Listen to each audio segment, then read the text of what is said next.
What's up, everybody? It's Scythe, that's and Tignot, taking a first look at Anna Extended Edition. This is an indie game on Steam that I have been just loving. It's fairly short, but at the same time it's kind of long. I've already beaten the game, I've already gotten the best ending. I haven't gotten 100% per se, because I haven't gotten any of the bad endings, because there's supposed to be, I think, maybe 5 or 8 or something. It's one of those games that has a lot of crazy endings, but I thought that this game was beautiful. I kind of toned down the settings a little bit so that it was a little bit more manageable while recording. But I figured this game was cool enough to do a first look on, and I was thinking of doing a Let's Play, but honestly, it's just too long to be done in one sitting, but it's not long enough to actually bother making a series out of. Unless people like this video enough, then of course I would do a Let's Play of it. But otherwise, for right now, I'm just gonna go to a new game and show you guys a bit of this masterpiece. Yeah. Ooh. I still recall the ecstasy of the sun piercing through the trees. I just assume it should be British, right? I don't know. While our hours passed along with the chanting of the wind blowing across the mountains, I was there, and I hoped that I had forgotten you forever and ever.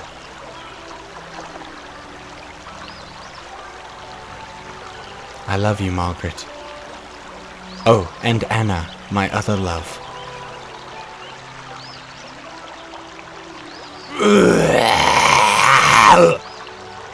This is the house that keeps appearing in my nightmares.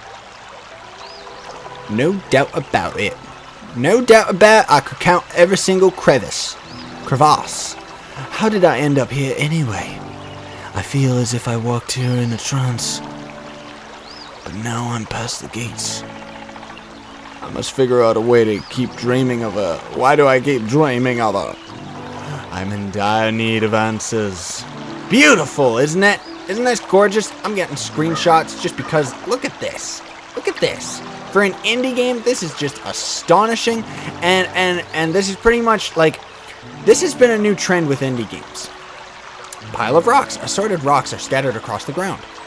This is pretty much, have you ever played the Flash game, I think it's called Car, or something like that, where you have to escape from the car? Where you're in a room, and there's like 2 or 4 different screens, and it's a puzzle to escape that specific room, right? This is pretty much that, but a whole game. I'll take the pebble here. You only got a few buttons. Let me see if I can show them off right here. You got left mouse button is doing your suggested action, right mouse button is examining something, period, or the left mouse button skips dialogue, which I just use the left mouse button. I or the middle mouse click opens your inventory, which we'll get into that in a second. C is crouch, J is for opening your diary, or you could just go to your inventory and do it manually. H is for online help, which and then there's escape and F1 to go to the menus and blah, blah, blah, blah, blah. But anyways, this is the outside. It is beautiful. You can select an item, then you can put away your inventory. Click on the brook, and the flask is full of water now. And it shows, like, every time, you saw how it was over here, the flask? Or over here, either way. As soon as you use an item, boop, it becomes, whenever you get a new item, it goes all the way to the rightmost. Because now this is a full canteen. It's a separate item, right? But yeah, I played a lot of this game. And eventually, of course, I had to resort to a walkthrough just because of the type of game that this is. Like, straight up. You want to grab those maple leaves. Those are fairly important for the end game. But yeah, so long as you just explore and try your best to talk to everything, it's pretty interesting. I really do dig this game. It's beautiful, and it's pretty cool too, because it acts like it's all beautiful right now. Look at all of them sunbeams. Isn't that gorgeous? Excuse me. But when we get into the house, it kind of takes a little bit of a turn for the worse. But the thing that I do love about this game, which I guess I shouldn't really spoil, is just the way that they deal with atmosphere. That's all I'm really going to say, because I don't want to spoil anything more. A little boulder. Press it in. Oh, it looks broken. Maybe I can fix it somehow.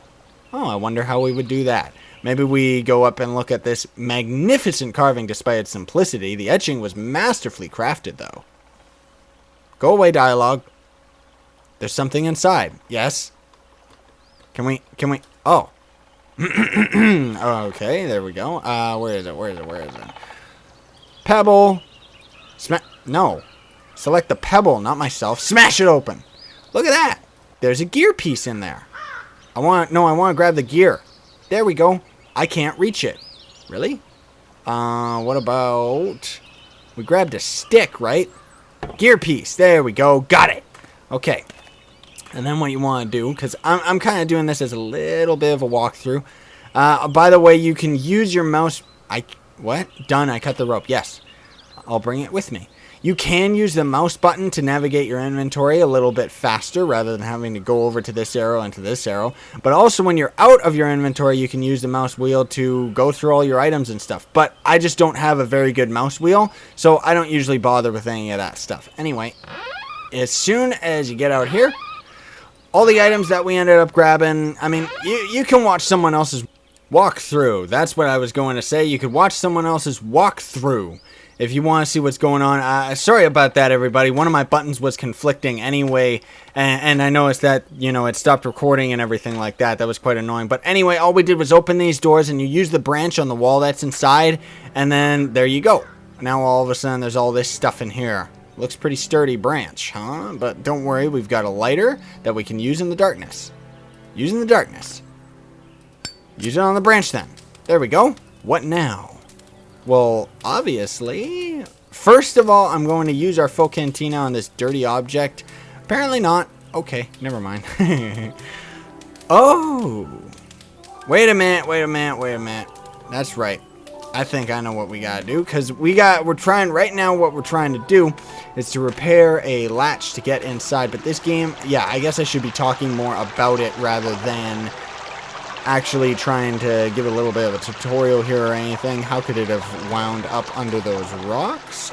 But yeah, there's a little bit more to this game than meets the eye as far as the story goes and stuff like that. You know, there actually is a story, and it does get quite interesting. It's got a pretty cool ending if you can get to the full ending. Otherwise, you know, now I ended up getting, for the most part, like, I got to the ending legit without a walkthrough, but I used a walkthrough to get through some of the areas that I wasn't exactly sure what to do, if that makes any sense whatsoever.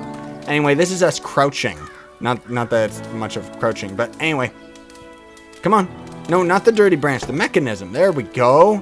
It should work now. I don't know why we're leaving that fire down there, but that, whenever you saw that in the bottom right, whenever that shows up, that means we got a new notebook entry. And these can be pretty helpful for the most part. Some of them are fairly vague at the same time. There's also a help button, which right there, I should have all I need to fix the mechanism and head inside the house. Now, you see, that's one of the problems with the help button. This piece of rope should hold. The problem with the help button in this game is if you, like you see right there, we've already fixed the mechanism and it's still trying to tip us to fixing the mechanism. And right now it's a little bit more straightforward than you would think, just because of what it is, but it starts to become fairly useless later on. But anyway, let's go inside the house. I want to show this. I want to show this place off a little bit. It's pretty cool. Yeah. And like I said, all the candles in the lamp have been lit. I got my settings cranked down quite a bit. Does someone still live here? Because this, being an indie game, is not like the most optimized game that, you know, could exist. But just on top of that, it's a pretty beefy game, honestly. I'm surprised at what it is. Old handkerchief. Look at it. Obsessed by such purity, he stretched out his arm and cut himself with the heated blade. That comes into play later. At last he had fulfilled the rite. Only when he had seen his own blood pollute the limpid water, excuse the scooter in the background, he realized he was drawing to the truth. To the tooth, and that's the tooth. Of course, of course. Now, this is where I really like these games. We can't get into the warehouse until way later in the game, but I really like these games because they got cool stuff like you're dealing with one room at a time, you know? And then there's a sharp fragment right there, which it looks like a blade of a knife. It's solidly stuck into the table. If I want to take it, I'll have to do it with something. Then there's also a drawer right here, which we can't open. I think we can open this door right off the hop. Yeah, because it's already... Aha. And this all starts coming into play with a lot of stuff, man. There's a lot to this game, actually.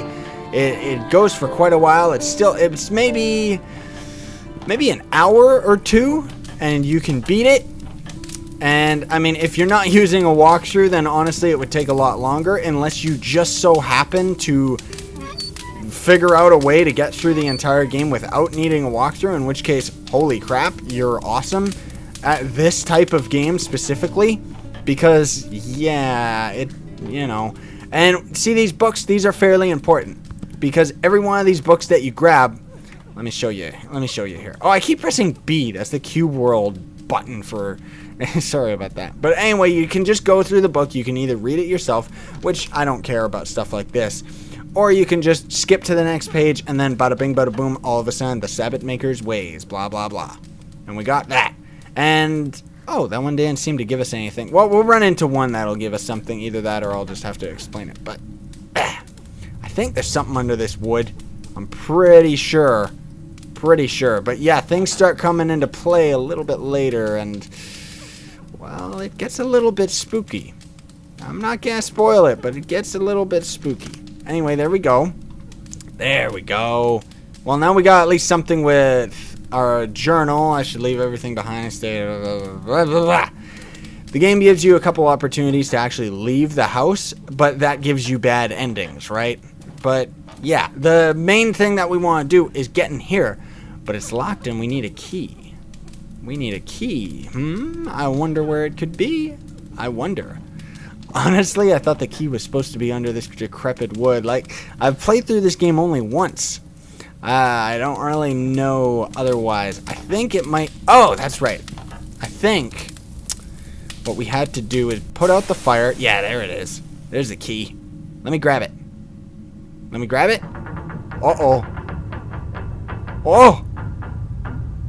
See, that's what I mean about freaking... Whoa!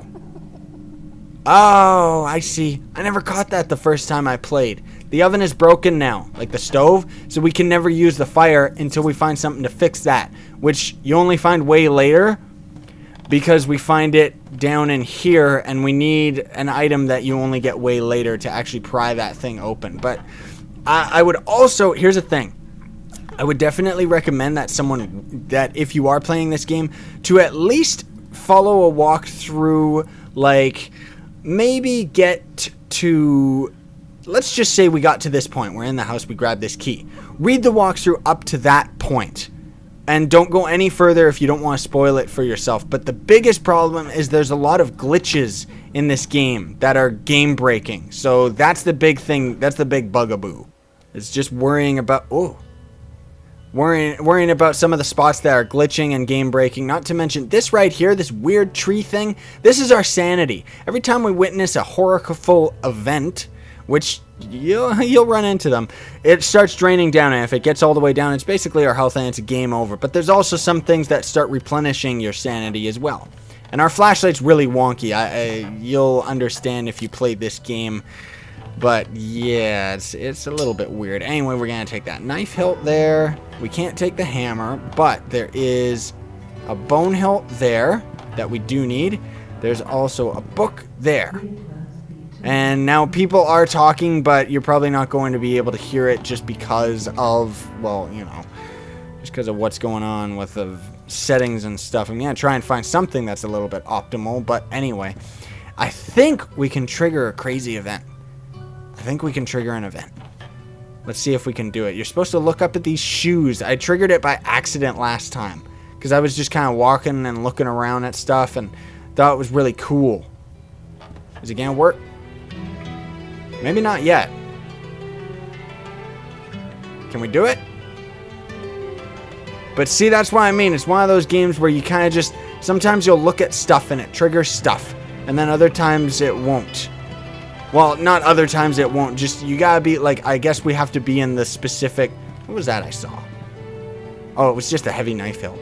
But sometimes you gotta... There it is. The tool. That's what I knew we needed. But sometimes an event will trigger, and then other times it might not. just because you might not have the right items, you might not be in the right spot or anything like that.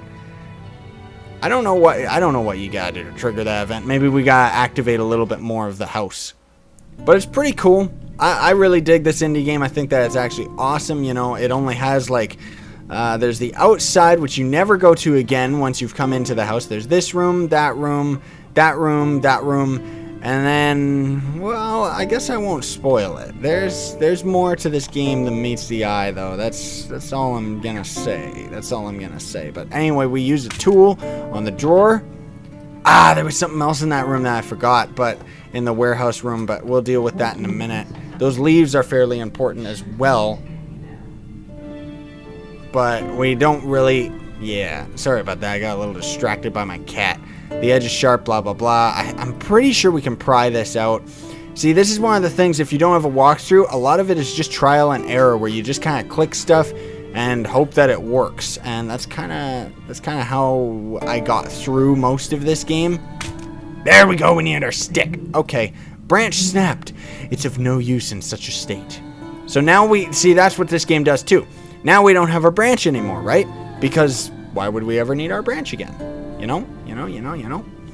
But yeah. So there was something else in that room. I think it was, well, why did our flashlight turn off? Oh! See, that's what happened. Those are the random events. They can range from stuff like that, where I think it was supposed to be sound effects going on. I don't really have my volume up very loud, but I might have it up for when this is actually uploaded, but we'll see. But some of them can range from stuff like that, where it's just completely random, and this is going to take a while. We're cutting these leaves with the, or this twig with the axe. Or some of them can be a little bit more freaky, a little bit more in your face, kind of, yeah. It's not necessarily, I wouldn't say this is a horror game per se. I wouldn't say it's a horror game. But, yeah, it definitely has atmosphere, that's for sure. Oh, this is the puddle. A pool of stagnant water, perhaps formed after a rainstorm. Yeah, that's a fairly important part to play, at least for this area. You put the box that we found over in the toolkit over here, and then we can look at it. 2 mountains with which I am well acquainted. Castor and Pollux, or the twins. Something sawmill. I accidentally skipped it. What? What? Those faces weren't there 2 seconds. Oh! Those faces weren't there 2 seconds ago. There was... Or maybe there were... I didn't notice them. 2 faces, like the mountains. Yes. Because that's British, right? This thing comes into play too, this chain thing here, but we'll deal with that in a little bit. Actually, I think I missed a lot more items than I thought we did in the warehouse room. I'm not exactly sure how long we're going to... Can we grab that one? No. How long I'm going to do this first look thing. I think I should do a little bit more just because there's still a little bit more to actually show off. But at the same time, I'm kind of thinking... This is the drawer that I meant that we missed. I missed that book. But I'm kind of thinking that we might end up actually just calling it here. Because, well, yeah, that silver dust we just got from this book is actually very important. You need that. And, well, I wanted to... See, that's one thing that I wanted to deal with before we ended up calling it. But I guess we'll have to call it here either way. And I'll just kind of talk about it. Is every now and then throughout these books, sometimes you can find like a memory piece. Or more than likely they're triggered through... the events that you can run into within this house. And those will go up here. And they're like an item. They're like any other item. So let's just say it would be the memory of a lighter. There isn't any, but let's just say for argument's sake, okay? Memory of a lighter. Then we get another one that's a memory of a knife. They're all up here. You can get a whole crap ton of them. I'm not exactly sure how many there are. But once you get to the end of the game, the way that you get a better ending is you would, say, take the lighter and combine it with the knife. Right? So you take one, combine it with the other one, and then sometimes they'll, like, you'll know that they're at their max potential, because they will have an eyeball like this notebook saying that you can examine it, rather than the puzzle pieces saying that you can interact and use it with something. If that even makes any sense. So you kind of just daisy chain your way, and it's a little bit tedious to go through them all once you actually do get them. I'm not sure where we get the first one, but either way, that's how you get the better ending. And I'm still trying to kind of trigger that random event, but it doesn't seem to be working. That kind of sucks, because a lot of freaky deaky stuff starts happening, but I don't quite remember what items we need for the other area. Oh, that hook's important too. I know we're supposed to get a lantern, but I'm not exactly sure where it is. But there's quite a few more things that we would actually need to do in order to get into this room with the eyes. And that's where things get a little freaky. That's where things get a little bit freaky. But yeah, this game is cool. This is Anna, the extended edition. I don't know what the old version had. Sorry about that, chaps. Sorry about that. There's the lamp. Sorry about that, everybody. I honestly don't know what the old version had. I just know that I saw this one and I was like, ooh, that looks really cool. And I wanted to try it out, and I did. And I am pleasantly surprised that it is one of these puzzle games. And it kind of just... That's the thing, it kind of just goes on and on and on and on and on, and then next thing you know, you're done, and that's kind of how the game is, right? Anyway, we light up the lamp, and remember that silver dust that we got out of the book? Electrum. We put that in this lamp, which makes it all shiny and silver and beautiful. And then, we put it down there in the water, it lights it up, and that's all part of a special ceremony that we will run into later on once you end up getting a sacrificial knife, yada yada yada. But you can experience all of that and more yourself with Anna Extended Edition. This is an awesome indie game. Indie game of all things. Indie games these days are starting to get phenomenal. Like, look at this. It's beautiful. Front door. Do you really want to flee? If left, I feel as though I wouldn't be able to enter the house again. Alright, let's just do it. See what happens. There we go. That's supposed to be one of the bad endings, I guess. Oh! Yeah, now I can't enter the house. There's no buttons. Oh! This place gives me the creeps. Something horrible must have happened here. Must happened here, you mean? Because, there's not as much grammar as I was putting in it. Air feels filled with horror. I must leave. And you know what? We're gonna leave here too. So this is a first look at Anna Extended Edition. I hope you enjoyed this video, and I hope you enjoy the rest of my videos, everybody. If you watched this video all the way to the very end, please leave a like. I really do appreciate it, and it helps me out a lot. And if you were interested enough in this game, support the developers. You know, they're an indie team. They're awesome. They got this up on Steam right now. And yeah, if you want to see more of my videos or anything else, whatever, be sure to subscribe, and it'll show up on your newsfeed every day. And I'm just gonna keep leaving. I'm gonna leave all this text in and all this stuff right here. I'm not exactly sure how long this outro is. I'm not reading it myself because I've never got this, but this is the bad ending, one of the bad endings. And there's multiple endings, and it's a pretty cool game. It's a puzzle game. It takes about an hour or two, but yeah. Thank you all so much for watching. Sayonara and stay epic. And you're